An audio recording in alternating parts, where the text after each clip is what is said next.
Bonjour à tous. Alors ce matin, je ne m'appelle pas Anthony Perrault, je m'appelle Colombe. Colombe, fils de la vérité. Et si je suis là aujourd'hui, eh bien c'est pour vous raconter toute la vérité me concernant. Comment ça, vous ne me connaissez pas? Mais si, je suis sûr que si. Allez, essayez de deviner un instant. Je suis un personnage fameux de la Bible et mon histoire fait partie des fameux récits de tempêtes.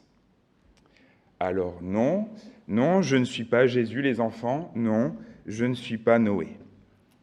Je suis Jonas, Jonas, fils d'Amitai. Et mon nom, mon nom signifie Colombe, fils de la vérité. Alors, entre nous, vous pouvez m'appeler Jonas, oui, mais vous verrez que le sens de mon nom n'est pas un détail. Et si je suis là aujourd'hui, c'est pour rétablir la vérité, je l'ai dit. Eh bien, oui, logique, je suis fils de la vérité. Oui, rétablir la vérité parce que, j'entends dire beaucoup de choses à mon sujet.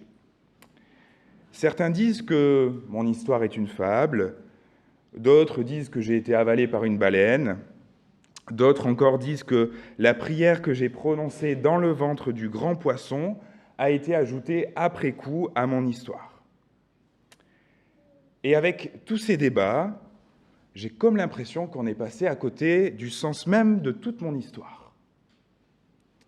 Et étant donné que je suis là pour la vérité, j'aimerais revenir sur cette histoire. Cette histoire est là pour vous aider, vous, aujourd'hui. Vous aider car je n'aimerais surtout pas que vous commettiez les mêmes erreurs que moi. Alors, si vous le permettez, j'aimerais vous lire le premier chapitre du livre qui raconte mon histoire, et je le ferai dans la Nouvelle Bible Second. Donc, nous lisons l'histoire de Jonas au chapitre 1, et le chapitre 1 seulement. Jonas, chapitre 1. La parole du Seigneur parvint à Jonas, fils d'Amitai. Lève-toi, va à Ninive, la grande ville, et fais une proclamation contre elle, car le mal qu'elle a fait est monté jusqu'à moi. Alors Jonas voulut s'enfuir à Tarsis pour échapper au Seigneur. Il descendit à Jaffa et trouva un bateau qui allait à Tarsis. Il paya le prix du transport et embarqua avec l'équipage pour aller à Tarsis et échapper ainsi au Seigneur. Mais le Seigneur lança un grand vent sur la mer, et il s'éleva sur la mer une grande tempête. Le bateau menaçait de se briser. Les marins eurent peur, chacun d'eux cria vers son Dieu, et ils lancèrent à la mer le chargement du bateau pour l'alléger. Jonas descendit au fond du navire, se coucha et s'endormit. Le chef d'équipage s'approcha de lui et lui dit : « Qu'as-tu donc à dormir ? Lève-toi, invoque ton Dieu. Peut-être ce Dieu pensera-t-il à nous pour que nous ne disparissions pas. » Verset 7, ils se dirent l'un à l'autre : « Venez, tirons au sort pour savoir qui nous attire ce malheur. » Ils tirèrent au sort, et le sort tomba sur Jonas. Alors ils lui dirent : « Explique-nous, s'il te plaît, qui nous attire ce malheur. Quelle est ton activité et d'où viens-tu ? Quel est ton pays et de quel peuple es-tu ? » Et il leur répondit : « Je suis hébreu et je crains le Seigneur, le Dieu du ciel, qui a fait la mer et la terre ferme. » Les hommes eurent très peur et ils lui dirent : « Qu'as-tu fait là ?» Ils savaient en effet qu'il fuyait pour échapper au Seigneur, parce qu'il le leur avait expliqué. Ils lui dirent : « Que devons-nous faire de toi pour que la mer se calme envers nous ? » Car la mer se déchaînait de plus en plus. Il leur répondit : « Prenez-moi, lancez-moi à la mer, et la mer se calmera envers vous. Je sais que c'est moi qui attire sur vous cette grande tempête. » Les hommes ramaient pour gagner la terre ferme, mais ils n'y parvenaient pas, parce que la mer se déchaînait toujours plus contre eux. Alors ils invoquèrent le Seigneur, Ils dirent, « Seigneur, s'il te plaît, fais en sorte que nous ne disparaissions pas à cause de la vie de cet homme, et ne nous charge pas d'un sang innocent. Car c'est toi, Seigneur, qui as agi comme tu l'as voulu. » Puis ils prirent Jonas et le lancèrent à la mer, et la fureur de la mer s'arrêta. Les hommes eurent peur, ils furent saisis d'une grande crainte du Seigneur. Ils offrirent un sacrifice au Seigneur et firent des vœux. Puis à chaque fois que je lis mon histoire, je suis tout retourné. Tout retourné. C'est terrible, c'est comme si c'était hier. Et pourtant, mon histoire remonte au 8e siècle avant notre ère, alors que j'étais prophète en Israël sous le règne de Jéroboam II. Ça, mon histoire ne le dit pas, le livre qui porte mon nom ne le dit pas, mais on le sait grâce au 2e livre des rois, au chapitre 14 et au verset 25. Le roi Jéroboam n'était vraiment pas un bon roi, alors que moi, j'étais vraiment un bon prophète. Enfin, ça, c'est ce que je croyais. J'étais plutôt le genre de prophète vraiment bien droit dans ses bottes, qui ne dévie ni à gauche ni à droite. Et oui, je vous l'ai dit, j'étais un descendant direct de Monsieur Vérité. Et être un descendant direct de Vérité, ce n'est pas rien. Côté travail, côté job, on peut dire que j'avais une bonne situation. Mais j'étais surtout très privilégié. J'étais prophète, c'est-à-dire porte-parole de Dieu, porte-parole de l'Éternel, le seul vrai Dieu d'Israël. Mes collègues estimaient que j'étais vraiment bon dans ce que je faisais. Je me donnais à fond.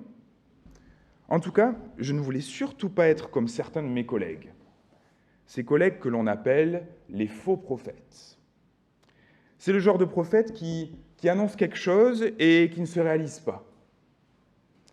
Vous voyez le genre ? Eh bien, ça, ce n'était pas possible pour moi.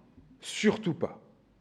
Donc, vous l'aurez compris, j'étais issu d'une bonne famille, j'étais un bon prophète et j'aimais le Seigneur. Enfin, ça, c'est ce que je croyais. Et voilà qu'un jour, le Seigneur s'adresse à moi. Comme il avait l'habitude de le faire, plusieurs fois il l'avait fait auparavant. Et là, il me demande d'aller prophétiser contre Ninive. Non mais Ninive quoi ? Vous vous rendez compte ? Vous vous rendez compte ce que ça signifie pour un Israélite du 8e siècle avant notre ère d'aller prêcher à Ninive ? Ninive, la grande Ninive ? En fait, j'avais plus de 1000 raisons de fuir. Premièrement, on dit que c'est vrai que si les Ninivites n'étaient pas juifs, mais ça encore, on avait l'habitude de s'adresser à des nations païennes. Les Ninivites étaient surtout super méchants, mais vraiment méchants. Sérieusement, tout le monde avait peur d'eux à l'époque. Deuxièmement, demander à Ninive de se repentir, c'est vachement risqué. C'est vachement risqué parce que, comme je vous l'ai dit, c'est un coup à finir du côté des mauvais et des faux prophètes. Deutéronome 18, verset 22, dit que « Quand ce que dira le prophète n'aura pas lieu et n'arrivera pas, ce sera une parole que l'Éternel n'aura point dite. C'est par audace que le prophète l'aura dite. » Et ça, pour moi, eh bien, c'était tout simplement impossible. Et puis surtout, troisièmement, je savais comment tout ça allait finir. Comme je le dis un petit peu plus loin dans mon histoire, au chapitre 4, verset 2, « Je savais que Dieu serait un Dieu clément et compatissant, patient et grand par sa fidélité et qui renonce au mal. Je savais que si Ninive se repentait, Dieu allait les pardonner. Et ça, je ne pouvais tout simplement pas le supporter. Pour moi, la bonté de Dieu était tout simplement incompatible avec le principe de la justice de Dieu. Enfin, ça, c'est ce que je croyais. Lorsque l'Éternel s'est adressé à moi, je ne voyais plus qu'une seule possibilité. Une seule possibilité, fuir. Fuir et loin. Et ça, je ne sais pas si vous l'avez déjà remarqué, mais c'est écrit dans le psaume 55, verset 7. Écoutez bien. Psaume 55, verset 7. Je me dis, ah, si j'avais les ailes comme la colombe, Je m'envolerai et je trouverai une demeure. Je fuirai bien loin. J'irai séjourner au désert. Je m'échapperai bien vite. Je serai plus rapide que le vent impétueux, que la tempête elle-même. J'étais donc déterminé à fuir, moi la colombe. Fuir aussi loin que possible. Fuir le plus loin possible. Fuir à l'extrême opposé de Ninive. Fuir aux extrémités de la terre. Et à mon époque, la fin du monde connu, eh bien, c'est Tarsis. C'est Tarsis, c'est le plus loin que j'imaginais. Alors moi, Jonas, moi la colombe, je prends mes pattes à mon cou et je prends mon envol pour Tarsis. Enfin, mon envol. Là aussi, c'est ce que je croyais. Le narrateur, celui qui raconte mon histoire, parle plutôt de chute vertigineuse. Et il a raison. Il a vraiment raison. Le texte dit que je commence par descendre à Jaffa. Puis après avoir trouvé un bateau, je descends dedans. Lorsque la tempête se présente, je descends au fond du navire. Lorsque les marins tirent au sort pour savoir qui leur attire ce malheur, le sort tombe sur moi. C'est alors que les marins me jettent par-dessus bord et que je descends jusqu'au fond de la mer. Ce chapitre 1, c'est bien l'histoire de ma chute, de ma descente aux enfers. Et cette histoire est d'autant plus saisissante lorsqu'elle est comparée à l'action de Dieu. Écoutez plutôt. Dieu m'avait dit « Lève-toi, va à Ninive ». Mais face à ma désobéissance, le Dieu décide alors de faire lever un grand vent, littéralement, au verset 4. Le chef de bord a beau me dire de me lever pour invoquer Dieu, mais rien n'y fait. Alors le Dieu qui a fait la mer et la terre ferme, dit le verset 9, continue de faire monter la mer de plus en plus, verset 11 et verset 13. Et le seul moment où je suis littéralement levé, eh bien, élevé comme on élève un holocauste en offrant une colombe, dit le livre du Lévitique au chapitre 1er au verset 14, eh bien, on m'élève pour me jeter par-dessus bord. Alors que, rappelez-vous, dans l'histoire de Noé, la colombe avait été lâchée pour voir si les eaux avaient diminué. Moi, Jonas la colombe, je suis lâché comme jeté en pleine mer par le Dieu qui a fait la mer et la terre ferme. Et autant vous dire que j'ai fini bien plus mouillé que Noé dans cette histoire. En somme, moi je tombe, je descends jusqu'aux profondeurs de la terre, au cœur des mers, et tout se lève contre moi. Mais le narrateur ne s'arrête pas là. Car dans cette histoire, tout est grand, absolument tout est grand. Face à cette grande ville de Ninive, dit le verset 1, face à ce grand vent, dit le verset 4, face à la grande peur des marins, verset 10, face à cette grande tempête, verset 12, et face à la grande crainte du Seigneur des marins, moi, Jonas, moi, la colombe, je parais petit, tout petit. Et le narrateur enfonce le clou, encore plus. Si seulement, moi, Jonas, j'avais réfléchi à la parole du Seigneur, j'avais considéré sa parole, si seulement j'avais considéré la parole de Dieu. Même le bateau, dans le texte, pense se briser. Et moi, je fuis. Du coup, on me jette à l'eau comme on jette le chargement d'un bateau pour l'alléger. Cette histoire, c'est l'histoire de ma descente, de ma chute, au plus profond des mers, je l'ai dit. Et je suis là, tout petit, insignifiant, partageant le sort de la marchandise qui coule, toujours plus profond. Moi, Jonas, moi, la colombe, le seul moment où je suis élevé, c'est pour être jeté à la mer. Le narrateur, dans cette histoire, donne l'impression que je ne suis rien, un moins que rien. Et il a raison. Mais le Seigneur, par sa grâce, et sa grâce seule, m'a permis de faire de belles rencontres sur ce bateau. Des humains, eux, des vrais humains. Des gens très différents de moi, certes. Le texte dit que ce sont littéralement des salés, des marins, des gens qui sentent la mer. Mais des marins qui avaient soif de Dieu. Des marins qui cherchaient des réponses. Et c'est d'eux que j'aimerais vous parler maintenant. Comme le narrateur le souligne, ce sont les premiers à craindre, à avoir peur de la tempête. Je les revois encore, comme si c'était hier, chacun criant vers leur Dieu. Et le bateau sur lequel nous étions était vraiment très lourd, c'est vrai. Un peu comme tous les bateaux qui étaient à destination de Tarsis, en fait. Et ça, vous pouvez le lire chez le prophète Ézéchiel, mon collègue. Il le dit mieux que moi, au chapitre 27 de son livre. Tous les bateaux qui étaient à destination de Tarsis étaient chargés. Notre bateau à nous était rempli d'or, de bijoux et de toutes sortes de richesses. Et alors que la tempête se levait, les marins commençaient à jeter les cargaisons par-dessus bord. Et ainsi, ce geste peut paraître anecdotique, étant donné la situation. En fait, il voulait dire beaucoup pour eux. En réalité, en jetant l'or et les bijoux à la mer, ils tentaient d'apaiser la colère des dieux.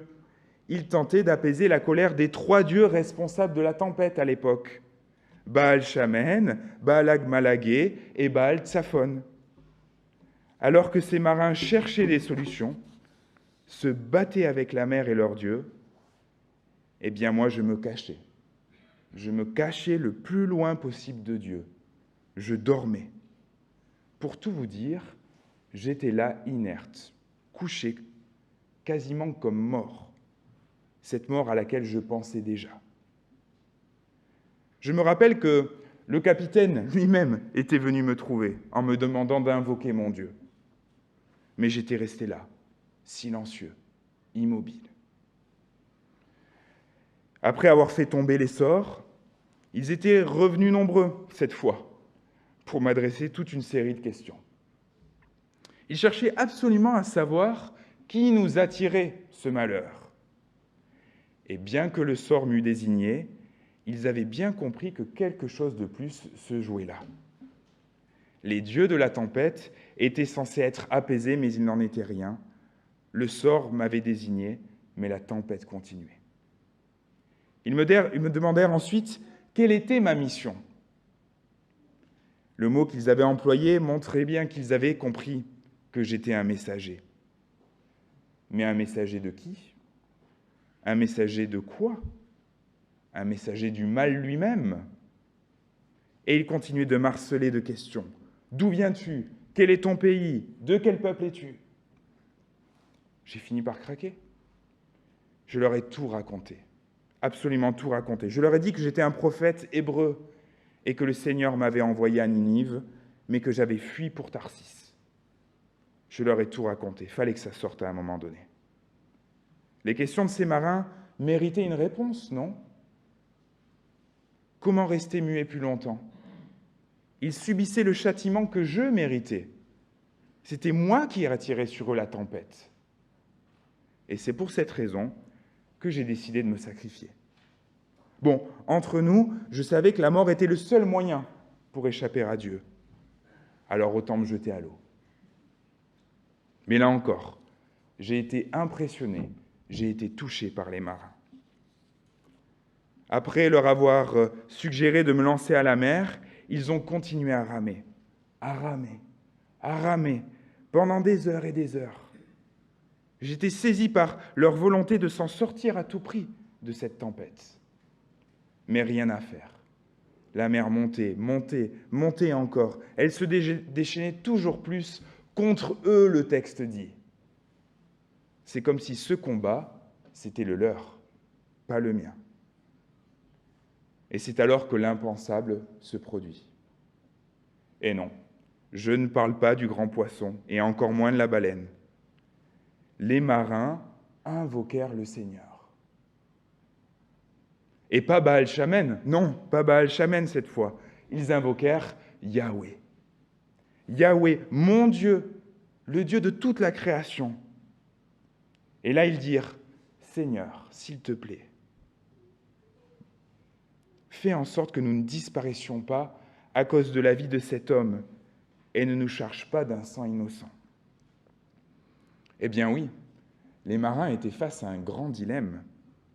Périr par la faute d'un seul homme, coupable, certes, ou se rendre coupable de la mort d'un homme. Ils choisirent la seconde option. Et franchement, je les comprends. Ce n'est pas moi qui vais leur jeter la pierre. Il fallait que je sois jeté à l'eau pour que la mer se calme. Et c'est ce qui s'est passé. La mer se tait, dit le texte. C'est alors que la crainte des marins s'est transformée en crainte de l'Éternel. Et c'est ça, le grand miracle du début de mon histoire. Et cette rencontre avec les marins et la conversion de Ninive plus tard m'a permis de réaliser un certain nombre de choses que j'aimerais vous partager à cœur ouvert ce matin. Les gens qui ne connaissent pas notre Seigneur vivent dans une véritable tempête. Une tempête dans laquelle leur vie est inquiétée. Leur vie est menacée jour après jour. Ces personnes, nos contemporains, ont eux aussi leurs idoles, leurs faux dieux, et mettent tout en œuvre pour tenter de s'en sortir. Ils rament eux aussi. De plus, ces gens ont eux aussi de vraies questions. La question de l'origine du mal ou de comment calmer la tempête qui fait rage. Il faut alors faire ce que j'ai pu et réussi à faire, et c'est la seule chose que j'ai réussi à faire dans cette histoire, c'est prendre le temps d'entendre ces questions. Prendre le temps d'entendre ces questions et même de se laisser interpeller par elles. Croire au plus profond de nous que nous aussi, nous pouvons grandir à travers leurs questions. Et là, il ne faut surtout pas croire qu'on est meilleur qu'eux. Non. C'est la grâce de Dieu qui fait que nous sommes qui nous sommes. La grâce de Dieu seulement, pas nos efforts, ni notre condition. Face à la question de l'autre, il vaut parfois simplement la peine de dire qui on est. Je suis hébreu et je crains Dieu. Pas parce que notre histoire est extraordinaire, non. La mienne ne l'était pas, vous l'avez bien vu. Mais parce que Dieu est à l'œuvre dans l'histoire du monde, et ce, encore aujourd'hui. Parce que Dieu cherche des marins, Dieu cherche des personnes qui puissent l'adorer comme les marins l'ont fait. Et ils le font en offrant un sacrifice au Seigneur à la fin de notre histoire, et en lui faisant des vœux. Alors ma prière pour moi et pour nous ce matin, c'est que le Seigneur vienne en aide, vienne nous équiper dans notre tempête, nous aider dans notre témoignage quotidien auprès des marins de notre temps, auprès des gens qui se posent des questions, auprès des gens qui s'interrogent. Ils en ont besoin et nous en avons aussi besoin. Amen.